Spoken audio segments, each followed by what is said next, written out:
കേരളത്തിൽ 3 വർഷം ജോലി ചെയ്ത ശേഷം ബംഗ്ലാദേശിലെത്തി ഭാരതത്തിനെതിരെ വാട്സപ്പ് സ്റ്റാറ്റസ് ഇട്ട ജുവൽ കിങ്ങിനെ പറ്റി ഭീകരവിരുദ്ധ സേന അന്വേഷണം തുടങ്ങിയിരിക്കുകയാണ്.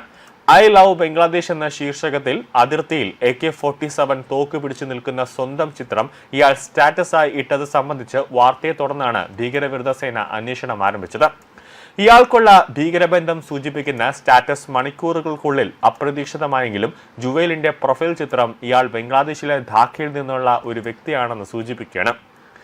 ജുവൽ കിങ്ങിനെ വാട്സപ്പിൽ ബന്ധപ്പെടാൻ ശ്രമിച്ചെങ്കിലും റിംഗ് ചെയ്തതല്ലാതെ പ്രതികരണമുണ്ടായില്ല. എന്നാൽ അല്പനേരത്തിന് ശേഷം താൻ പൂനെയിലാണെന്നും പുതിയ ഷോപ്പ് തുടങ്ങിയെന്നും മറുപടി ലഭിക്കുകയാണ് ഉണ്ടായത്. ഒപ്പം ഒരു കടയുടെ ചിത്രവും അയച്ചു. നിങ്ങൾ ഇപ്പോൾ ബംഗ്ലാദേശിലല്ലേ, നിങ്ങൾ ബംഗ്ലാദേശി പൗരനല്ലേ എന്ന് ചോദിച്ചപ്പോൾ ഇംഗ്ലീഷ് അക്ഷരമായ Y ആയിരുന്നു മറുപടി. ജുവൽ ബംഗ്ലാദേശിലേക്ക് തിരിച്ചെത്തിയിരിക്കാനാണ് സാധ്യതയെന്നും ഭാരതത്തിലുണ്ടെങ്കിൽ കണ്ടെത്തി ചോദ്യം ചെയ്യുമെന്നും ഭീകരവിരുദ്ധ സേന ഉദ്യോഗസ്ഥനായ സുദർശൻ പറഞ്ഞിരിക്കുകയാണ്. കഴിഞ്ഞ ദിവസം കൊട്ടാരക്കരയ്ക്ക് സമീപം തൃക്കണ്ണമംഗലത്ത് നിന്നും ഒരു കുടുംബത്തിലെ 3 കുട്ടികൾ ഉൾപ്പെടെ 9 ബംഗ്ലാദേശികളെയാണ് ഭീകരവിരുദ്ധ സേന അറസ്റ്റ് ചെയ്തത്.